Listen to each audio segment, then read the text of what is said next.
Everyone slept on Piccolo. Yeah. I haven't seen the new movie. See, you got it because I feel like it does a really good job of like tying old DBZ fans to like this new DBZ verse. Yeah. Right? And it kind of bridges the two. And the style that they did, the animation is like pretty clean. Okay. Like, it looks cool. And some of those characters, old characters, again, they get that come up and where it's like, all right, cool. Yeah, and honestly, with like Gohan, I feel like they just kind of they robbed him. They robbed him. Like, it was obvious he was supposed to like take over the show. Yeah. They brought Goku back and then just threw him gave him glasses and like, oh yeah, he doesn't fight. He's a scientist now. Which is interesting because in the movie he finally gets his power up, which is cool because all those Gohan fans that were like, oh, let's do this, like now he's got it. So yeah, it was nice, super cool. Yeah, I got to check it out. George, thank you for coming on the show. Absolutely, man. Thank today. You for having me. We really appreciate it. Tell us a little about yourself, how long you've been doing jiu-jitsu, and what got you started. Yeah, so I've been training for the last, I think, like 18 years, since 2006. So I got into jiu-jitsu after high school, or like, when I was ending my high school career. But me and my friend were getting in fights all the time in high school. We were like bad kids. So like bullied or bullying other people? Bullying. You was a bully. Dude, I was a bad person. At least I felt that way anyway. In the grand scheme of things, I don't think they're like those things were that bad. Yeah. But at the time I was like, man, we're getting in fights all the time. Like, let's just get better at fighting. Let's learn how to like, if we're going to get in fights, we might as well be better at it, right? Yeah. And so we signed up at this jiu-jitsu gym. We're like, all right, this jiu-jitsu gym has Muay Thai. Let's do like MMA. Let's do UFC, bro. And so we were like, let's do it. And man, 3 years that went by real quick. Mm-hmm. And guess what? The only move I learned how to do was armbar. Tap. I learned how to tap. That's it. I just got tapped out over and over and over again. I just tapped. And all that ego, all that confidence, all that humble. You just get smashed, sculpted. So for me, that's what got me into jiu-jitsu, but that's not why I stayed in jiu-jitsu. Okay. It's really like that self-expression and meditation aspect of jiu-jitsu and kind of sculpting. So yeah, I've been doing jiu-jitsu since 2006. It's been a really good journey, I think, for me. So you're more into the martial arts side of it then? Yeah, I'm not a competitor. Okay. I don't compete. I think that's good for everyone. For me, jiu-jitsu is like, if I have issues, I leave it on the mat. Oh yeah. And when I walk off, I feel better. Okay. And that to me is like, that outlet is all I need and all I want. Okay. And the community aspect, I think, is so fantastic, right? Like being here, right? Making friendships, making genuine connections, being authentic, right? Mm-hmm. Those kinds of things to me are super important. So like, that's why I continue and stick around the sport. So that's a little bit of my jiu-jitsu. Personal side, I work in mental health field. Oh, nice. Okay. Yeah. So I've spent the last like half of my life basically giving back as much as I can to helping kids who are like me. So troubled youth, essentially. So right now I work at a nonprofit who, deals with children and families in need. So kids who are getting taken away from their parents, trying to reunite with their parents. It's like crisis intensive mental health services. So it's pretty cool. So I need that jiu-jitsu aspect as a compartmentalization, as an outlet. It's all right, man, they sucked. Man. I like that. that. I want to touch on two things you said, just like, because for me, it's the same thing. I don't compete a lot. Yeah. I didn't have a gym. I wasn't going for like 2 months, and I just felt like day after day, I was just getting more like angry. Yeah. So it is that outlet for you to be able to just go leave it all on the mat and leave it where it's at. Yeah. And then like giving back, I was a little different. I wasn't like mean or anything, but I was a standoffish kid. And then like football, like you said, whenever I came in, I was like, I'm just gonna run through everybody in here. Nah, it's a bad time. It's a bad time. Yeah, it's a bad time. Yeah. For me, actually, really the social work aspect that you're talking about is because I was a foster kid, and not my whole life, but I've always felt like an underdog, and I've always felt like no one cared about me. Yeah.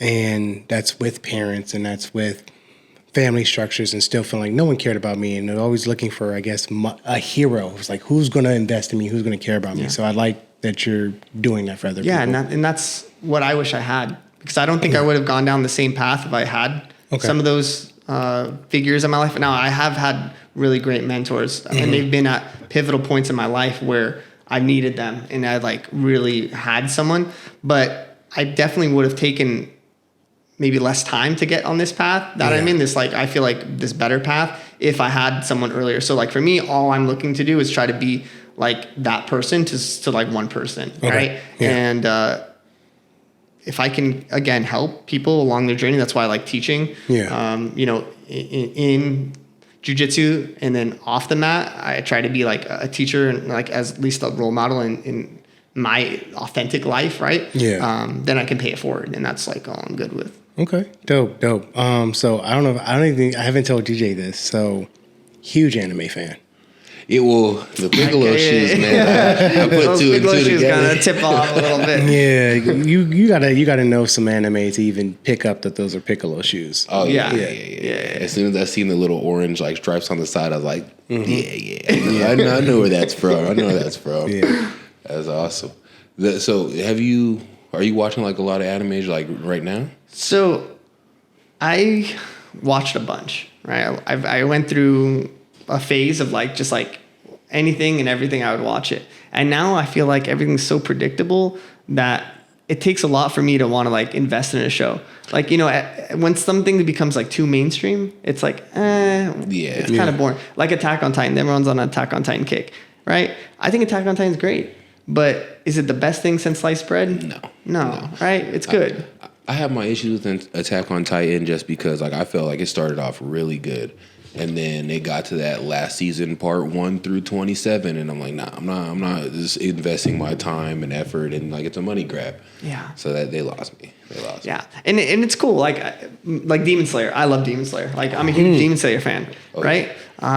So there's some new stuff that's like has come out in the last couple of years. Jiu Jitsu Kaisen, right? Ooh, we're getting like into some good stuff. So yeah, for sure. I still watch stuff, but I'm a little bit more of a like critic when it comes to like what I watch, but I watch it for sure. I hate Jiu Jitsu Kaisen on principle. Yeah, it's because everyone likes it. No, because it's called Jiu Jitsu and there's no Jiu Jitsu in it. But it's spelled Juju. Yeah, you know, so I don't even know what that even means. But it's not jujitsu. I held the same like kind of like, man, if I don't see an arm bar in 5 minutes, I'm off. But the fights are really good. Okay. So I mean, if you haven't seen that movie that came out, I haven't. No. That movie, Zero, right? Yeah. Okay. Zero is like if you give Zero a chance, like you're gonna be a fan of the anime. I feel like. Yeah. At first, I was mad because I was like, where's Yuji? Where's the main character? And then like as I started to figure out more about it, they don't give a fuck about the main character. Well, just wait until you get caught up on the manga, right? Because then I am. So you know what's up. It's crazy. It's getting crazy. Stuff's popping off. Oh yeah. I don't want to tell you. I've been trying to get him. I may or may not watch it. Oh no, I'm on. He's got me on Trigun right now. Trigun, what's that one? Yeah. Trigun? You've never seen Trigun? No. So there's like I was telling Jason, like there's a holy trinity of like things I'd recommend to someone. It's like Trigun first. Like I think it's just such an amazing anime. Ninja Scroll and then Akira. Like those are like you gotta watch like all those things because it was set in a time before like anime was like super popular, super mainstream. It was like where these are like the progenitor shows. Like shows now draw inspiration from these ones. So Trigun is like a kind of episodic space opera, almost like in the genre of Cowboy Bebop, Outlaw Star, where you're getting into that like 90s good stuff anime. Like Toonami style of just like, man, this is just like good everything, good story, good animation. Everything. So that's where I found anime was Toonami, and my first one was Rurouni Kenshin. I don't know. Do you remember that one? I only saw Dragon Ball Z on Toonami. Bro, Rurouni Kenshin. They just made the live action for it, not One Piece. The other one, Yu Yu Hakusho. Oh yeah. Those every day had me captivated from 8 to 9:30. From 8 to 9:30. Me too. Toonami was it. You know, that was the first thing. But my first exposure to anime was Trigun, and that's why it's like it holds a special place in my heart because it was just like the floodgates opened after that. Like, okay, now I gotta like watch the next thing. You know, is it on Funimation? I'm sure it is. It's on Hulu, for sure. I'm gonna watch that. Watch it. Trigun and Ninja Scroll. Ninja Scroll is a graphic one, but it's like like good stuff. But I mean, it might be worth checking out. I'm gonna check. I want them to remake Dead Man Wonderland because they never finished that one either. I know, and that was a good show. I mean, it was a good manga too. So the dude went into a coma, and then in the show, by the time he woke up from the coma, they killed off characters he needed, so they just canceled. They just scrapped the show. Oh wow! Wait, what anime was this? Dead Man Wonderland. Okay. Let's just. Yeah, that one's good. Oh, that was a short season. You'll love that shit. Yeah, see that one. See, I'm worried that's gonna happen to Hunter x Hunter, because Hunter x Hunter has been going on forever, and I'm like invested. Berserk too. What happened with Berserk? So Creator died. I've never seen Berserk, but Hunter x Hunter. I'm on the other side. I think it's one of the most overrated anime. Really? So Okay. It has parts that I like. The Chimera Ant arc, lit. Yeah. The arc where they're in the video game, The Greed Island. I hated it, and it's so long. It is long. And then the whole Hisoka being like a child pervert, it kills him. You love her, Hisoka. I like Hisoka because he's just like this hyper, realized like kind of character, and like I don't know, I like that. I like him. I liked his fights, and then like there was just one scene where they were in the woods, and he was like watching, he was like following and going, and he like made this weird noise, and then I was like, yo, hey, this is kind of weird. And then a couple episodes later, I was like, wait, what's this dude on? Yeah, and yeah, he just weirded me out. He's special, but if you look at him from like his fights, from like a fighter, he's like super eccentric. He's this eccentric clown kind of character. Okay, and so. But like from a tactician point of view, he's like so smart. He's like a savant. Okay. And so it's like he, as a person, he's kind of like a little creepy, like weird, right? Because he's always looking like Goku for like that next stronger opponent. So he's like cultivating these kids to be his next stronger opponent. Okay. So for him, he's like, makes sense. But for an outsider, it's like, oh, it's kind of weird. Like, what are you grooming these kids? Like, what are you really doing? Okay. So I was thinking like, is he like the pervy sage in Naruto? Because not you guys that bad, creepy, but there's some aspects, I guess. Yeah. Okay. Like Pervy Sage is directed towards like adult women, and his is directed towards kids, and it comes off weird, but it's about fighting. It's not. It's nothing like. He just wants the best opponent. He wants like these kids to get good, so they give him a challenge because he has. He's like, no one's challenging him anymore. I get that feeling. Yeah, I know that feeling. Something similar you went through. Yeah. No, just being at other gyms before. Sometimes you end up the big fish in a small pond, and it's like, I need everyone else to get better so I can get better. So I kind of get what you were saying about that character. It's like, if I can make everyone else better, then I can get better. So you own Forge, yeah? No. Misfits. You own Misfits. So I don't own Misfits. No. I'm one of the head instructors at Misfits. Okay. So it's funny because like, I get that like asked a lot, like, oh, are you an owner of Misfits? Because I'm like very vocal about Misfits, and so it's funny because Misfits is like plural, right? It's not just one misfit. It's like, it's pretty much a collective of people who come from different gyms, who didn't have a place or a home, and we basically like created this environment, right? And cultivated this environment of like, hey, if you don't have a place, come train with us. You like our vibe, come through. So it's very open and like open borders basically. Yeah. So the first time I met you, I had been at A-side for like 3 weeks. Yeah. And I was still like shy and not talking to anyone. So when they're like, everyone go to Misfits, I was like, I barely know my way around town. I don't know, but I'm about to check that out. Yeah, dude. We got a big event next weekend. Come through. Yeah. It's on my list. So if you want to roll with me, you can. Yeah. Big potluck is going to be sick. Big open mat.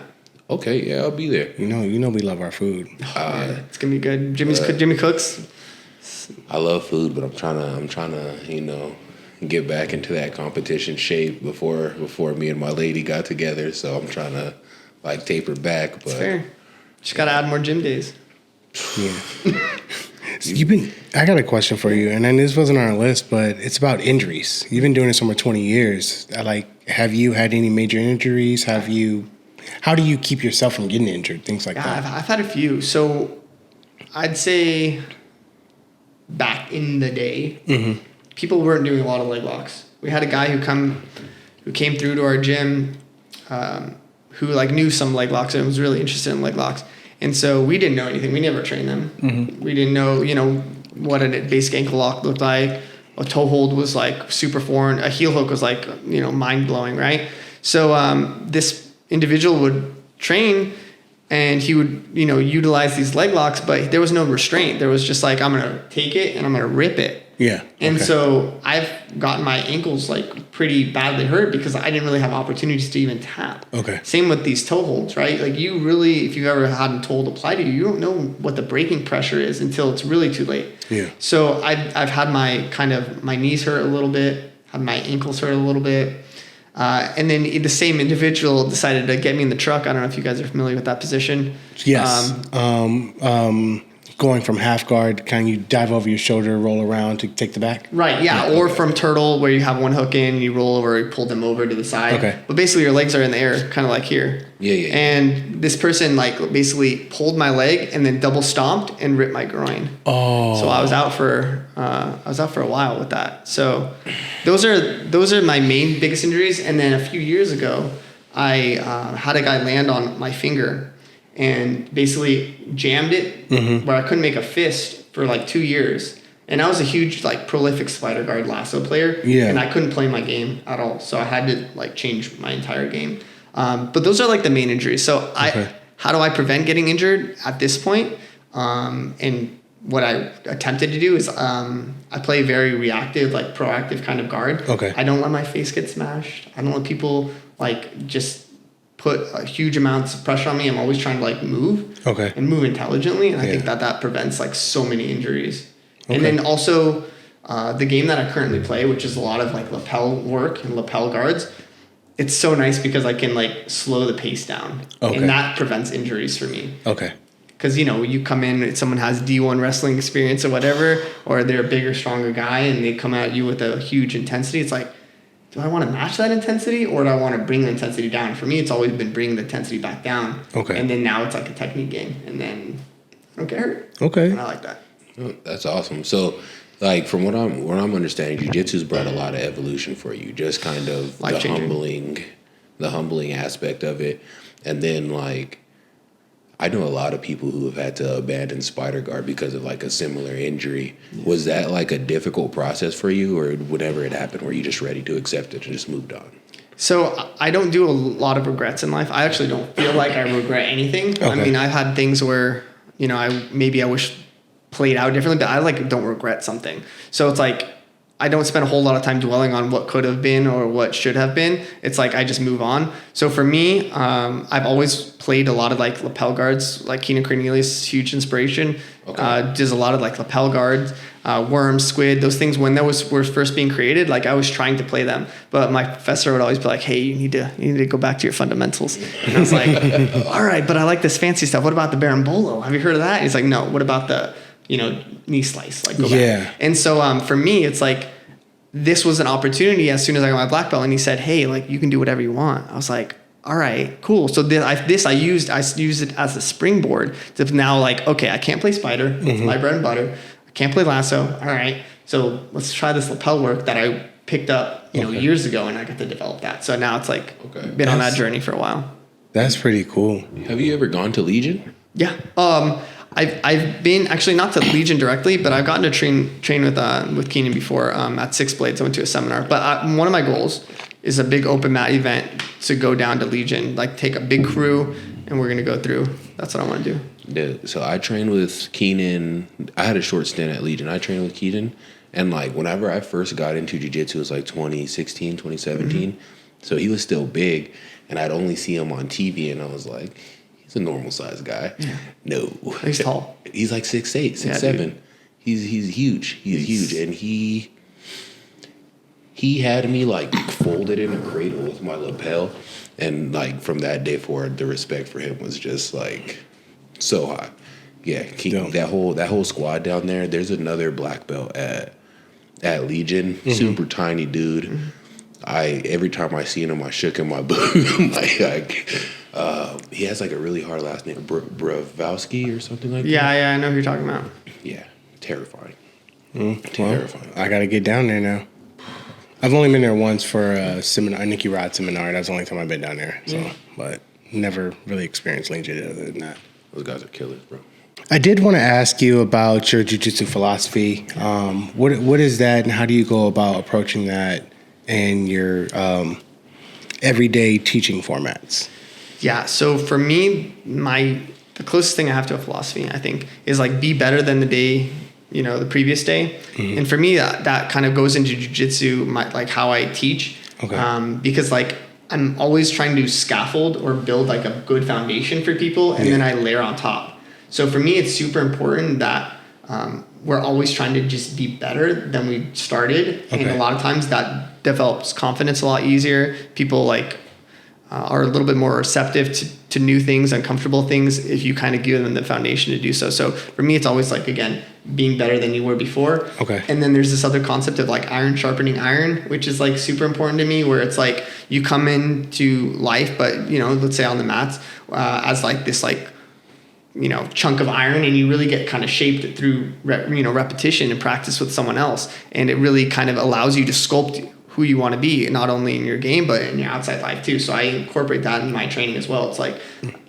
for me, it's developing relationships. It's developing a connection. It's like, what are your goals? What do you want to do? Okay. And then that, will, affect how I teach you, right? Because if you want to be a competitor, all right, well, then you're going to kind of go into this kind of track. If you want to be a hobbyist, you just want to come to chill out. All right, then cool. So that's kind of how I use that philosophy to kind of govern how I teach other people. Okay. And would you say that it's important, especially for white belts, to know which route they want to go? I don't think you have to rush. Okay. I think your route can change at any point, right? Because I think competing when you're a white belt is probably what I would recommend, just because you get a chance to see where you're at. And I only competed once as a white belt. I won my first match, lost my second match, and I was like, what? Not really for me. And that was an important distinction that I needed to make, because it did kind of change the path that I was on. But I don't think there's a straight line in jiu-jitsu. Okay. I really feel like it's your line. It's whatever that looks like. That can be a curve, that can be a circle, it could be whatever. So no, I don't think there's a specific time frame that you have to like decide what path you're on. But it does help your instructor. Okay. If I know what path you're trying to go for at the moment. Because then I can gear your training a little bit better, or I can, push the intensity for you, or dial back the intensity for you. Okay. Do you speak with your students often as far as what their goals are in that? All the time. I mean, like for me, I consider a lot of my students my friends too. Yeah. So, I talk to them outside of the mat, right? Off the mat, like, hey, how's it going? Like, what's going on? Or even, on off times on social media or something. But I'm always checking in to see like what's going on with people. And that, to me, it just feels like makes the teaching you easier too. Okay. Yeah. Mm-hmm. Yeah. So go kind of like jumping back to Misfits. You said it's a bunch of people that came together and started a gym. Yeah. Like, what got you into teaching, and what made you want to join this group of people that are just trying to build? Like, what was the defining moment that you're like, yeah, I want to be a coach? Yeah, I think that's a great question. So when our gym during the pandemic basically was like shut down, we tried like an online program. So previously, so I was like a brown belt at the time. I would help out people like as much as I could, which I always did. I always thought like helping people was like, okay, because like someone did that for me, right? If I was like, hey, like, how did you do this arm bar? And someone took the time to teach me, I thought that was like really cool. So I've always done that. Like if someone asked me a question, I've always tried to go out of my way to help you. And then when our school kind of had to shut down, we tried to do like an online program. And I took over that online program for our professor. And, we had our jiu-jitsu dummies and we were teaching, we had our class. It was cool, for what it was. But I really enjoyed that, like seeing that progress that the students that I was really working with on a weekly basis, like see them like progress. And so when I started training at Misfits in Jimmy's garage, right? Little mat, maybe fits like 6 people. What I really enjoyed was having the opportunity to kind of work with people and see, what are their goals? What do they want to work on? Okay. And for me, I think that's kind of what's led me to teach, is like just seeing that like positive feedback. I really enjoy like seeing someone have a goal and smash through that goal. Mm-hmm. Such a good feeling. So rewarding. So I don't think there's one singular defining moment. I've spent like more than half my life trying to just help other people. So like jiu-jitsu is just a natural thing for me to help someone in because I'm passionate about it. Right. Yeah. So, yeah, I don't think there was one defining. It's just like in general, I always am trying to like help people if they want to listen without getting too preachy. Like, so yeah, that's kind of. That is the balance of not getting too preachy. It's a fine line. Yeah, I only like if someone asks me, I'll help them. Yeah. Because I've had issues in other gyms where it kind of rubbed people the wrong way just to tell them. So if they ask me, I'll teach them. But that's my end goal for jiu-jitsu. I eventually do want to open my own gym and teach, just because my father wasn't like around. Mm-hmm. I had a bunch of football coaches and basketball coaches who put me on the right track, and and how I want to give back is I want to be that for someone else when the time comes. Yeah. So I respect that a lot. I like that. That's kind of the same thing. I mean, I had a stepdad who came in, but it's kind of damage already done from my real father not being around. You know, there's that dynamic of figuring out a new man coming into the picture. So I never had any mentors or coaches. So like you were saying, I want to be that person that I wish somebody was for me or something like that. And that's kind of what I'm looking to do. So that's why coaching is my path. Yeah, it's like the quickest path, right, to being able to help someone, right? Like when I was first, growing up, I wanted to join like the police department. I wanted to join like the FBI. I thought like X-Files was the coolest thing ever. So I was like, let's do something in law enforcement. And then as I kind of got older and I started seeing like, okay, where's like this point, this like of change that someone can make? Yeah. And I was like, man, it's not really at that kind of, restorative justice aspect. It's really maybe even earlier. It's like really it's for kids. It's like, it's being a child. It's when you kind of can make the most change. So for me, it's like I figured it was like, okay, troubled teens is like that's the point where it's like you could go down either path. Yeah. And at jiu-jitsu, you can do the same thing. There's also multiple paths, and if you have someone there who's like guiding you, you can have a good jiu-jitsu experience or a terrible jiu-jitsu experience, right? Because jiu-jitsu inherently is very difficult. Yeah. People come in, like we said, we came in with this expectation that we're just going to smash through people or like, be more successful than we were, and we weren't. And now if your coach kind of doesn't foster that and kind of like makes you feel bad, right? Then you're like, I'm out of here. Right? How many of those people are just like they're the free week trial people and they never come back. Yeah. So for me, it's like being a coach, you're right. That's the point where if you have a good experience, you're going to be there for the rest of your life. Yeah. And that's what I would like to do. Okay. Yeah. Touching on the people that like try it and never come back, I always tell people to try different schools. Like don't just take jiu-jitsu at one school and think like, oh, that's it. Because everyone has different teaching styles. Everyone has different communication styles. Yeah. And it could just be that gym's not your communication style. Exactly. And that's what, we were talking, Jason and I were talking earlier, about kind of like different schools that you can go to. And for me, we were never allowed to cross train when I first learned jiu-jitsu. It was like, you're a traitor. Like, this is not okay. And when our gym shut down, it was like, well, now I have to cross train if I want to do something that I love. And so it forced me out of my comfort zone into that kind of yuck zone of like, man, I got to do it. So for the last, several years, maybe 3 or 4 years, all I've done is kind of cultivated our cross-training community. So this last year, we went to like 13 different gyms where we did events at where Misfits went to another gym and rolled with other people from that gym. And so it's like for us, open borders are so important. Yeah. Okay. That's pretty awesome. That's what I like about the Globetrotters. I think we even talked about that too, is that they kind of have this open borders. Yeah, and we're a Globetrotter affiliate. So it's like you sign up and you basically can train anywhere in a Globetrotter affiliate for a week for free. Anywhere in the world. Oh. It's amazing. Everyone should be a Globetrotter. So you can, I think I saw that you could do that without even being part of a gym. You could just do it as an individual. Yeah. You can even get promoted through Globetrotters, which is kind of cool. Yeah. It's very awesome. Very cool situation. I definitely like that because I've moved a lot. I've been to so many gyms, so many different places.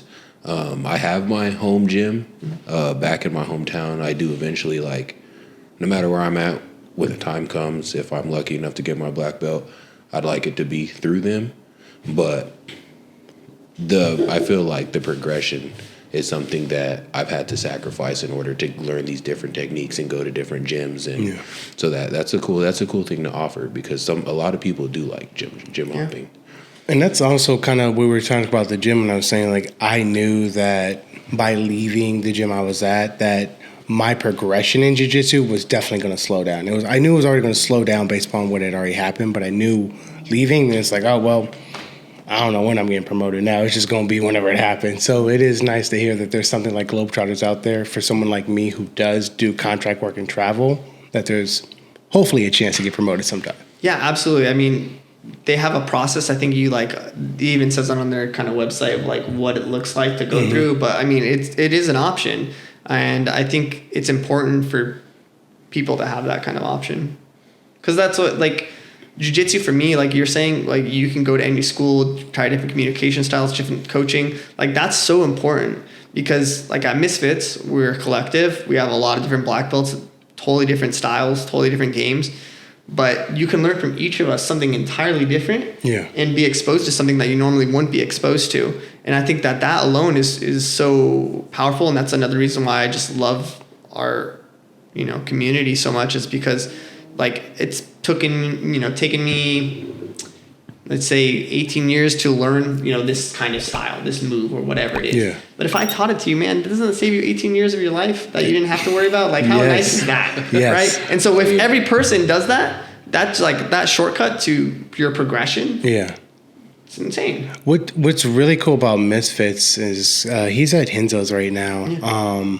Is you guys have Muay Thai. Yes. And that's one of the draws for me for Henzo's, and a draw for Misfits for me as well, is just that Muay Thai, having that element within a jiu-jitsu gym, I think is very important because for me, this has always been about self-defense. So I feel like if you're not training striking either with your grappling or separately, you're kind of doing yourself a disservice when it comes to self-defense because you don't know what it's like to take a punch or how to defend that. Yeah, my first thing that I ever did was Muay Thai, right? At the school that I joined was Muay Thai. I did Muay Thai for 3 or 4 years before I left to go to college. And I loved it. It was really cool. But I love jiu-jitsu more. And so for me, it was like, I felt like the complexity of jiu-jitsu was so much more alluring. Like like picking and choosing your game and styles was just like what I was more interested in. And I felt like I reached a peak of like, all right, I kind of understand these combos and these setups. I just have to do those combos and setups. Okay. But jiu-jitsu, I felt like for me was more expansive, but I do agree it's super important to do both and always be mindful of like, man, I can get punched. Because we had these exercises in class where we could slap someone, right? Like with an open palm. And you'd be surprised how quick you're like, all right, I don't want to play guard anymore. Right? It's like, right? Yeah. Like as soon as someone can stab you, you're not berimboloing anymore. You know what I mean? So it's really important, I think, to kind of always be mindful of that and to train that. But No. So the fact that you said that is funny because I love jiu-jitsu, but where jiu-jitsu has progressed to where everyone's trying to heel hook and smell my feet all day, I find it kind of weird because from a self-defense standpoint, you're actually really vulnerable like that. Because if I can get to a point where I can stand up and you're still like that, you're going to take some really tough punches. And if you look at like the UFC, there's only like 2 heel hook finishes ever. Yeah. So like I think that adding the slapping aspects makes you second guess how you want to progress your game. Yeah. Because whether you're a hobbyist or not, when you're in that situation, it's going to kick in. And you don't want to be heel hooking someone while they're trying to stab you. Yeah. No. I literally just reposted a post about Mikey Musumeci was saying like how he's tired of people like kind of crap talking, guard pulling, and butt scooting because this is a sport. He's coming from a sports jiu-jitsu point of view. From a self-defense point of view, you probably don't necessarily want to pull guard. Yeah. But there are merits where it's like, I might, I just might not hang out there that long. That's the difference, I think. So like some in the UFC where you see these finishes like for the leg locks and they're just spending too long, right? And then the setup is there. It's like, but in self-defense, I'm ripping this heel hook and then I'm dipping out because now you can't walk or like, so I think, for sure, this is a fine line. So you started off in Muay Thai. Mm-hmm. What was the draw for you originally from Muay Thai? So I thought boxing, super limited, right? You can't throw your kicks. You're only using half the body. Yeah. So it was like, all right, let's add legs. All right, we're in kickboxing. Yeah. And now Muay Thai, we're adding elbows, we're adding knees. Wow, the art of 8 limbs. Okay. 9 for some people, Wait, 9? Well, it's a joke. The headbutt? No, it's another one. Other leg. Oh. Oh. How do you use that? I don't know. You know what? Whatever. It's 8 for me. But to me, the draw was like, hey, like now I can use all of my body. That's more comprehensive. I think that's. I mean, you can use your head for sure. But to me, that was like, well, I got to use everything. If I have it, I got to use it. I'm a smaller person at the time. I was like 120 pounds maybe, like soaking wet. Yeah. Like I was a small person. Everyone was bigger than me.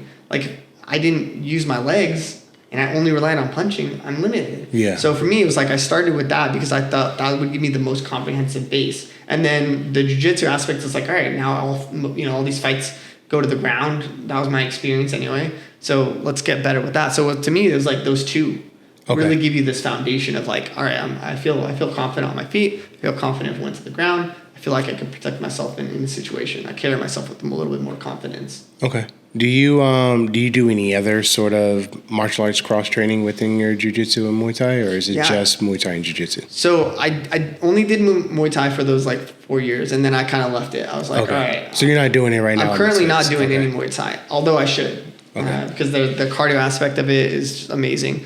But for me, I knew my limitations was like if I get punched in the face, like I don't really like that, and even I just can't. I just can't do it. So for me, it's like Muay Thai is great. I'll probably do more Muay Thai, and it's my goal. Yeah, I want to do a little bit more, but I mean, I'm just happy with jiu-jitsu. Yeah, I kind of feel I don't want to. We were talking about this on one of our last podcasts. Is like elbows to the ear, getting kicked, leg kicks. We don't want any of that. I don't want to get hit in the face. I don't want any brain damage. But I do believe that I'm not going to learn this stuff and learn how to protect myself if I don't throw myself in the fire and do it. So I guess that's what I'm doing. And it depends, though, because not all schools are going to have you spar right away. Like our school, there's like the sparring is there if people want to do it, but like it's really not the focus. It's like mitt work. It's like, a lot of shadow boxing. Like, you're really not just getting punched in the head. Like, you know what I mean? Like you're really trying to work technique and combos and learning how to move your body in like, 3-dimensional space. So it's even easier. Before, when I was first doing Muay Thai, I was like, all right, we're sparring with people. We're, getting punched a little bit more and it's like a little bit more live. But this is the approach that Misfits is like really scaling it to like making sure you understand how to use it before you do any of that kind of stuff. So I like that. So I'd feel pretty good about that. But yeah, man, taking a leg kick. My friend just the other day, I was like messing around. He's like, all right, leg kick me. And I was like, all right. And then he checked my leg kick and I was like, what? Like that hurts. And like it left this big bump on my leg and it still hasn't gone away. You checked it? Yeah, he checked my leg kick and I was like, I thought we were messing around. And he's like, he checked my leg kick. And he's like, do it again. I was like, all right. Let me beat you up. And he checks it again. I was like, well, yeah, what are you doing, man? I thought we were just playing. Yeah, no. Leg kicks, I'm not about it. So I'm actually like barely jumping into Muay Thai right now. I wanted to for so long, and now I'm like getting into it.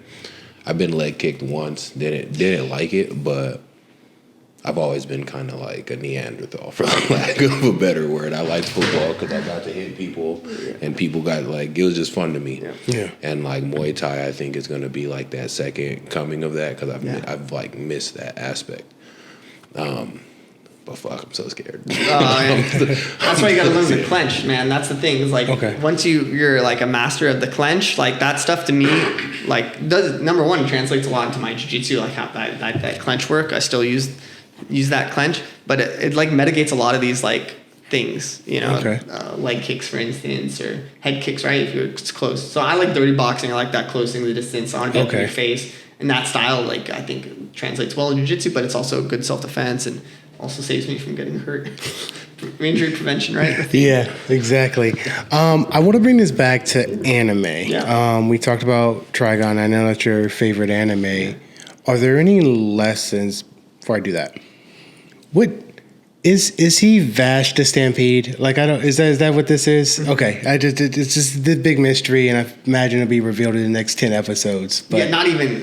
Like the first beginning part of Trigon is like you're this like mysterious character that you're like following around as he's like really doesn't want anything to do with anyone, but he somehow gets dragged in these situations where he kind of has to be a hero, and he's like goes out of his way to like help other people, and you learn his whole backstory. And I don't want to spoil it because I really think the reveal is interesting. Yeah, I'm about to start it tonight. It's so good.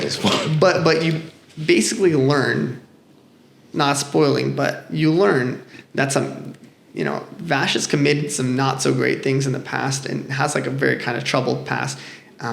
But he keeps moving forward, and he keeps getting dragged into situations where he kind of has to just put his foot forward. Mm-hmm. And to me, like that level of resiliency is something I for sure identify with. Okay. I'm always trying to just put my foot forward and not take steps backwards. Yeah. And that translates really well to me and to my life. Okay. Were there any other lessons other than that maybe you've taken away from Trigon? Yeah, I think treating yourself with grace is super important, right? And that's something I really am trying to be better at for myself, because I'm my worst critic. Is like allowing yourself to fail, allowing yourself to maybe like make a mistake, and just moving forward with that, but treating yourself with grace and being like, hey, it's okay that you did that. Yeah. Maybe that was like what you needed to do to like, again, springboard yourself forward. So yeah, for sure. Treating yourself with grace, like, and moving forward, I think is super, super okay. Cool. I'm excited to pick up some new things. No, the grace thing is, we talked about this off camera about who I used to be and how I would lie, for lack of a better word, over exaggerate. Mainly because I moved around a lot and I didn't know how to fit in. I just wanted to be accepted and liked by people. Now where I'm at is like I give myself a lot of grace for that, but there's also a very rigid of, no, you cannot break that line. You can have grace for, the little white lies that, you kind of have to tell to, like your girlfriend. Does this make me look fat? Well, do you think it makes you look fat? No, you look good. You know what I mean? Whatever the case. Not that I have that issue with my girlfriend. I'm just saying those kind of things. You give yourself grace for those, but you're very rigid and disciplined on, no, everything else is principle. And having that grace, I think, has helped me as a person. And like you were saying, progress forward and move forward and just like leave the past where it was and always move forward in a better trajectory. Yeah. So I went to school for psychology, right? I have my master's degree in forensic psychology. And one of the things you kind of learn, number one, how people learn, but it's also how to like train yourself. And I think you need some kind of framework, a guideline to govern yourself. So what you're saying is like, you have a line that you set for yourself, right? Yes. And that line is subjective. It's whatever you want it to be. But there's your current self and then like your ideal self. And usually if there's a dissonance between the two, it creates this thing called cognitive dissonance, where we always are like having to resolve. So if like you don't feel like your current self is lining up with who you want to be, you have to resolve that somehow. And so it's good to have some kind of framework or guideline to live your life by. And for me, it was like jiu-jitsu helped give that rigid framework for me of like who I want to be and how I want to get there. And it was like the best way. Some people it's religion, some people it's a hobby, whatever it is, but you need a framework for sure. I definitely agree, because I was going to say like part of having grace, like for me, my version of having grace is I'm a big dude. Like whenever I get submitted, people kind of look at it a different way than everyone else does. But I have to have that humility within myself, that grace within myself to like not get hung up on what everyone thinks of me or what everyone sees when they look at me. I have to look at, okay, how can I fix this and how can I get better at this? And whenever I dropped that insecurity of mine, that's whenever my jiu-jitsu game started progressing. Because at first I fucking hated no-gi, because I'm a chubby dude, and like I get sweaty and the thing just sticks to my stomach. Or like whenever you look at the pictures, it's a bunch of normal-sized people and then me, and like it was just so hard for me to kind of want to keep coming back. Yeah.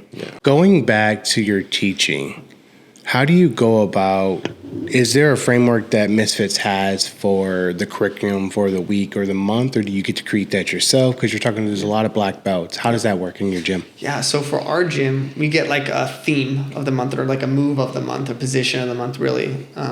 So like for instance, right now we just restarted our curriculum. Okay. Right? So we're starting with stand-up because that's like the first thing that you do. And then everyone is going to get to teach their own style of what they do for stand-up, right? So For instance, Jimmy's like a really great wrestler. Okay. He loves wrestling. I hate wrestling. So I don't want to do wrestling. But you know what? Jimmy actually has wrestled. So it's cool. You can go to his class and you can learn wrestling. For me, when I'm going to be teaching, it's really like what works for me. And that's a lot of judo. It's a lot of trips. It's uchimata. It's like, it's really using my opponent's weight. This push-pull concept, that works for me. And so you can learn it from mine. Okay. And then, you know, other people like Eric or Yvette will teach something different that works for them, their style. And so it's really this amalgamation of like every instructor's style, but it's centered around this position or this move, right? Okay. Yeah. So you get to learn it from, you know, a million different ways. That's a dangerous school to be at, especially like if someone hits every class every week, they're going to become some savages. Yeah. And that's the cool thing, right? Because it's like, there's so many different body types that you can really find someone who like you like connect with more. Like Jimmy's a short guy. He's got little arms. He's got little legs. But man, that guy, his kimuras, it's like those things are locked in. Same thing for any of our instructors. They have a style and a game. And it's like, again, it's cool because you can find what you like. I'm a little bit more flexible, right? I come at jiu-jitsu with some new school stuff. So it's different. But yeah, so that's usually kind of how our curriculum works. We start with the move of the month or the position of the month, and we go from there, and everyone gets to do it. So for me personally, it's really what works for me, but it's also like giving you a foundation, right? Okay. So I know that Jimmy's going to be covering wrestling. Like, yeah, I can teach you a double leg, I can teach you a single leg, I can teach you, some of these positions. They're not necessarily what I like to do, but I try to give everyone a super basic foundation of everything that I feel like you got to know. Okay. Yeah, that's cool. I like that, man. Can't wait to start training up there now. You hit my favorite takedowns of Uchimata. I love It's just that so shit. good. It's satisfying. As soon as you hit it, and like it's fucking satisfying. I mean that like in like a fireman scare or like a hip toss, those feel like real good when you do them. You're like, this is good. I won't lie. I hate that like having to drop my center of gravity underneath yours. So I've never hit like a satisfying hip toss. Like I've hit hip tosses, but never to like, oh yeah, I did that shit. But the fireman's carry is another one I love. Yeah. And then the axe. What is it? I forget, like you kind of step across their body and you have a cross collar, like the cross collar in the sleeve, and you just kind of like treat it like you're chopping a tree, like you're just dropping all your weight Just down. like snap down. Yeah. Yeah. Those are my 3 main takedowns right I mean, you only need 3. Okay. I do sacrifice throw, 2 on 1 lapel sacrifice throw. That's one takedown I do, and then everything else is just try to scramble. We don't do stand-up nearly enough, but yeah.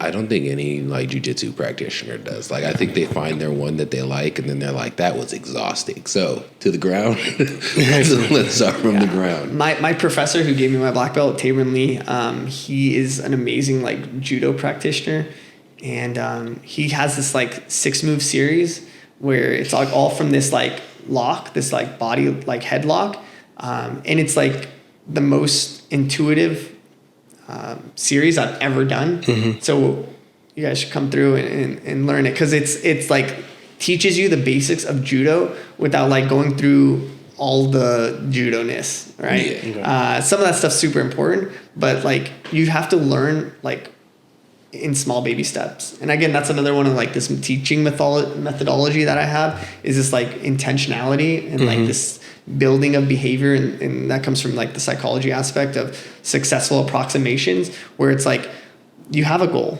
and then it's like you got to set little goals though before we get to the big goal. So this takedown is super intimidating, and it's not fun to do if we just go and I just throw you and you don't know how to land. So it's like building the foundation and your confidence, and then that way you like it, because we don't do it enough to like want to be good at it or feel good about it.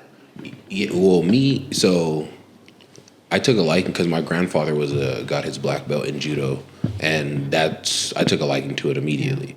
I didn't get as good as him, but it's still something I like. Foot sweeps, all of that, and then I always have wrestling to kind of go back to.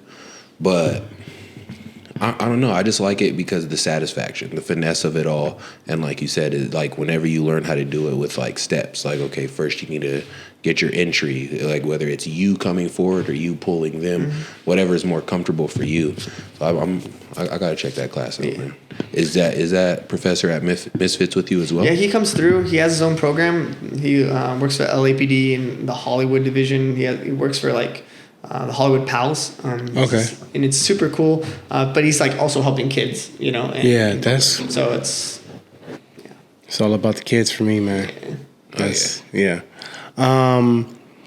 There is, speaking of, they're not kids, but white belts. Those are essentially your kids. Do you have any advice for any white belts that are new or maybe struggling with finding their path? You were talking about figuring out if you want to be a competitor or an instructor. Do you have any advice for anyone? Yeah, my friend Art asked me the same question from JJTI. Has a school in La Mirada, and he goes around and asks people. Yeah, Arturo, I know. Yeah, yeah. Actually, he's the one who introduced me to Armand at ASI. This is the reason why I ended up at ASI. Okay, yeah. So, you know, his whole jam's asking people and giving advice and filming, you know, what would you tell a white belt, you know, if they were first starting? And I say the same thing to anyone who I would talk about, you know, if they're going to go down this path is like, again, successful approximation, super huge. So being intentional with your training. So when you're coming in, you got to set some kind of goal, right? And it's got to be small and it's got to be achievable. So if you're first getting on the mat, if your goal is like, I'm going to tap people out, like you're going to not have a good time, right? When did we start learning how to tap people out? We learned how to tap, but tap someone else out? No. So the first goal's got to be like, I'm just going to get on the mat. I'm going to get on the mat consistently for 1 time a week, 2 times a week. Yeah. And you do that and that feels good. And then you want to like add the next goal and the goals get more complex. Next goal is, all right, you know, I want to survive for a minute.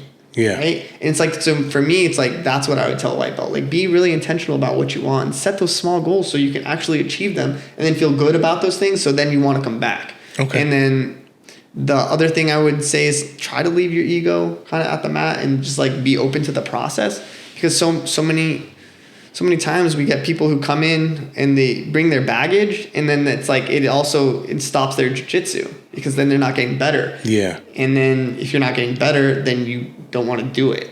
Yeah. So for me, it's always like this positive feedback loop of like, you do something, you tried, you reward yourself, treat yourself with grace, and then do more. So for white belts, I think that's huge. It's like just being, you know, active. Okay. Be consistent. Dope.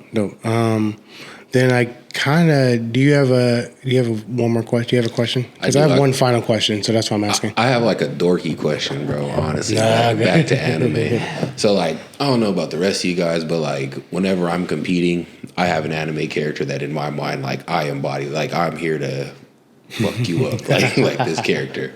Do you have that character for you that like whenever you're like in the gym and it's just a day you want to stretch your legs and oppose your will, do you have that character that you're like, yeah? Yeah, I think there's a few, but I really like in Demon Slayer the breathing arts, right? Of like, you know, Tanjiro, and just like being able to like these different breathing styles will like do different things. So sometimes I'm big into my breath work, like when I'm doing jiu-jitsu, but like sometimes I'll just take that deep breath and be like, all right, dude, like this is what's up. Like it's time for this mist breathing right now. Yeah, Kokushibo is like the guy in Demon Slayer, like the six-eyed guy, the first. Yeah, I know exactly. That guy is that guy's my. So I cheated. So there's some parts I skipped. Yeah. I read the manga where Zenitsu like wakes up. Yeah.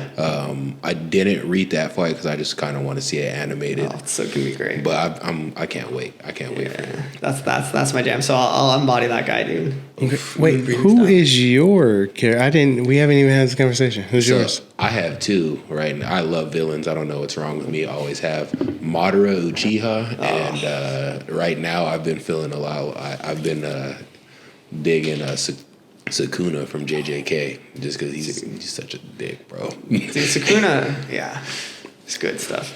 Yeah, but he's a villain to the point where it's like, he's a villain, but whoever he's looking for someone to stop him. That's pretty much what he's looking for. That's it. It's like Hisoka. He wants that fight. Yeah, pretty much. Dude, I got a nice Hyperfly came out with the Jujutsu Kaisen Sukuna gi. They did? Oh. I have it. It's so good. Ooh, so good. Is it like purple? No, I'll show it to you. It's like it's like robe. It's white and it has the blue on the yeah. stripes and the stars and it's got that Sakura on the back. Ooh, it's crisp. My last tournament, this guy came out in like a JJK Megami gi, and it was before I knew anything about Maharaga. I was like, he's wearing Megami? Nah. I can't lose to this guy. Like, Can't sleep on him, man. I'm a fan, but I just copped a Vegeta gi from Fusion Fight. I love Fusion Fight. Man, it'll be my first gi from them, so I'll see if I've got a lot. Good reviews. I've got the TMNT gi. I'm a huge Okay.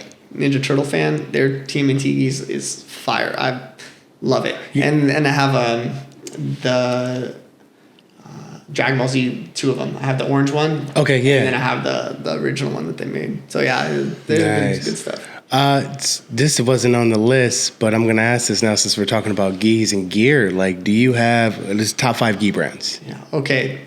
Number 1, Inverted Gear. Okay. My friends at Inverted Gear, Nelson and Hillary, hands down amazing people, but amazing quality in their stuff. So if ever someone's like, hey, I want a new gi, I'm like, yo, Inverted Gear, number 1. Just like great quality. I love the colors, the fits, the different styles. This is one of the only gi companies I know that like has different materials in their gis, right? Okay. So there's like heavy gis, light gis, but then there's like bamboo gis and like different diamond weave, pearl weave. So, Okay. But definitely Inverted Gear, I think, is my number 1, like Okay. most favorite company.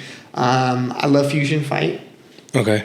Fusion Fight gear has amazing stuff too, and they got some fancy, cool stuff. They got like good properties. But I love the quality of that. Hyperfly's been super cool. Mm-hmm. Their stuff has been great. So I think those are like my top 3. If I was gonna like buy gis, it's usually those. Okay. I'm a sandable guy. It's like, but you guys were talking about the ripping the crotches. I feel like out of all the gis I've had, I've never ripped those crotches. Yeah. And I've ripped my Vanguard pants, my Vitals, like my Shoei rolls, my Atimas. I've ripped the crotches. Sandable, never ripped a crotch, not once. I don't think I've ever ripped like a gi ever. I've never had my gi ripped. So maybe that's what I'm saying. it's like I have a few problems with like jiu-jitsu pants, and it's not like I just have big ass quads, bro. And like whenever I start moving and like after like a few rolls, they'll rip like either right here or like straight into the crotch. And just You got to get the ones that have like almost like the rash guard material in the crotch. The stretchy material? Okay. And then that like, not all, there was a company, PLG, that had this like, what I'm talking about, this like crotch. like football pants. Yeah. And it was like amazing. Okay. Like the best pants I've ever had. But, it's hard to find. Yeah, I'm gonna have to do some research because I'm sick of it. Yeah. Just got to get bigger pants in, man. Don't let people grab your pants. The crazy thing is, it's never when they're grabbing my pants. It's like if I go to like big step over to like it's me. It's not them, it's You me. just got too much muscle. It's That's every a good time. problem to have. It's every time. I'll tell you, I have it on camera. Every time I go to do like the double leg drills, when you're going across the mat in the beginning, the warm ups, every time that's when I rip it. I take that step, I lower my level, and it's a wrap. So no more takedowns for me in pants because of that. I'll fight through it. I'll fight a whole tournament with my ass out if I have to. It's what it is. It happens, man. Okay, we're gonna wrap up here. This is gonna be my final question for you. So if you have any questions after that, I'm gonna brainstorm while you go. But my final question is, since becoming a head instructor at Misfits, are there any surprises or anything that you didn't expect that have kind of come up that you've had to figure out how to navigate through as a teacher and instructor? Yeah, I think there's a few. I think when you first open a school, thankfully for us, we had like a foundation. We had people who were already into training with us. And so we didn't start with no members. Yeah. But if you were going to open a school now, the difficulty of like getting traffic into people into your school is hard when you're first starting. Mm-hmm. Like those first couple classes that you have, they might only have like 3 people, and that's okay. Okay. But you have to have this expectation and a reasonable expectation that like my school's not going to have 20 people on the mat the first day. Okay. And so like growing organically, I think is like a really big thing to make sure you're mindful of and not to rush that. Now you're going to be like tempted to, promote on social media and go through Yelp or Google reviews. All these things help, and those are great. But I'll tell you the number one thing, how we get new people is from word of mouth. Okay. So to me, that's super important, because if you like it and you're, you have a good product, like, you're going to advertise for me by talking about how good my school is. Yeah. Right. And that to me was something that, like, we had to learn, like, or try to figure out, like, well, is it the Yelp that's helping? Is it this helping? Or is it promoting on Instagram? Is that helping? Like, no, really. It's just like people want to come because they come to check out our open mats, or they come, they know someone or whatever, or they meet one of us. And then we're like, all right, well, I learned about Misfits for this person. And then you come through and it's like, all right. And then you know what's up. Right. So for me, it's like growing organically, having those reasonable expectations is important. And then also being confident in your product is going to be, I think, singularly the most important thing. We had a school who opened up down the street from us, maybe like a couple of months after we opened. Wow. Same street. And, a lot of people came up to me and they were like, hey, dude, like, did you hear about this school opening up? Like, does that make you mad? Like, are you worried? Like, what's going on? Mm-hmm. And our response is, no, we're not worried. They're not a threat. You know why? Because we're confident in our product. Like, we know that what we have is something special. And so I don't need to worry about what someone else is doing. I'm worried about what I'm doing. Yeah. So I think that helps a lot, because it's like, yeah, you can go check the school out. You can go check out any number of schools that are close by to us. Mm-hmm. But at the end of the day, you're sticking with us. And that's a reason, because we're confident you like us. All right. Yeah, it's like dating. The harder you try and hold on, the more they're gonna run away. That is true. It's true. I pushed a lot of women away in my life. But it's good. I pushed all the wrong ones away, so I got a good one. You can push the right one, the wrong falls in place. Yeah. That's what happens. Yeah, things fall apart for better things to fall together. Man, I'm not gonna lie. I'm not even gonna say I pushed them all away. I like whenever I first got to San Diego, I made the conscious decision, like, oh no, I can't make it tonight. Why? I told you I have jiu-jitsu at 7. Jiu-jitsu number one priority. If you're trying to link up at like 9:30, we can go watch a movie or something. But I have jiu-jitsu at 7. Jiu-jitsu open mat, like the after class rolling to like 7:30. So it's fair. If you can fit in, it's always number one. George, thank you for joining us. Yes, sir. Are there any things you want to promote or shout out before we get off of here? There's a few things I think are kind of cool. Misfits Open Mat. I host an open mat every Sunday.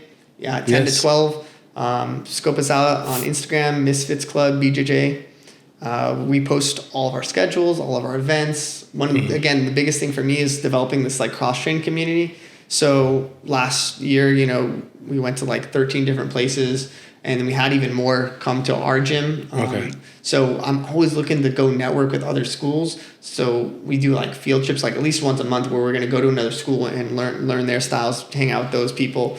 Like so that. Check out on social media, because we always post that kind of stuff. Okay. So I'd encourage you to come to an open mat, come to one of our events, come check out a class if you want to train with us. Okay. And then the other thing is JaySin.co.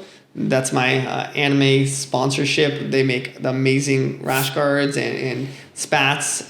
Discount code all for one. All for one. And 41, like as in 41. And you get 15% off. That code changes every couple months, where will boost, but usually it's 15% off. It could be more, but they make the sickest rash guards. And it's just saying like Super Saiyan, right? Got it. Yeah. So when you said all for one, I thought you were saying all for one, but I like the little all trick. 41. All 40. I like it. It makes it simple. You can be like, all right, got that. Man, we didn't even talk about my jiu-jitsu at all. I keep doing that. Yeah. Obviously, this is off of My Hero Academia, but I keep calling My Hero Academia my jiu-jitsu now because I'm so involved in this podcast. Yeah, that's your school name, man. That's your brand. One day. Go ahead. I was just gonna say, look, whenever it gets to the point where we have that many people in the school doing wild shit like that, it's gonna be a good time. Yeah, it's gonna be a good time. I mean, that's kind of how I look at jiu-jitsu in general. Is jiu-jitsu is a big class 1A for me. So the people that I meet, the people that I foster relationships with, they're just essentially in my class 1A. That's how I look at it. I feel the same way. So whenever you ever open a school, You let us know. We'll come through. No, Pros, thank you. know? Yeah, no, we got years. We got years. Before I even start like playing, I want to wait until I get my brown belt before I start like. Same. Well, you got people, you got our community tapped into, that you can use as resources and advice, and all these things are great. So, thank you, appreciate it. Actually, we really do like the cross training. If on our other shows we talked about this, is like why don't gyms do that more? And we think it's important for one to bolster the community, two to also just get better jiu-jitsu. Because we were talking about this, is how do you get better if you're only training with the same 5 guys or the same 10 guys, especially if you're going out to competition. So, yeah. George? Cross-training. I like Misfits style. Yeah. I like that. So, YouTube, thank you guys for checking us out. If you guys are listening to us on any of the podcast platforms, thank you very much. We appreciate it. DJ, why don't you sign us off, bro? What you mean? Just sign us off, man. Sign us off. You got this. Yo, thanks for listening. Like, comment, subscribe, and like I say every time, if y'all trying to catch a roll, let me know where to go. Come and get the smoke. We tapping out. Y'all have a great day. Have a good one. Day? What was that? Y'all, great year. Whatever. God bless. Day. Only today. Only today. All right. Only we're today can be great.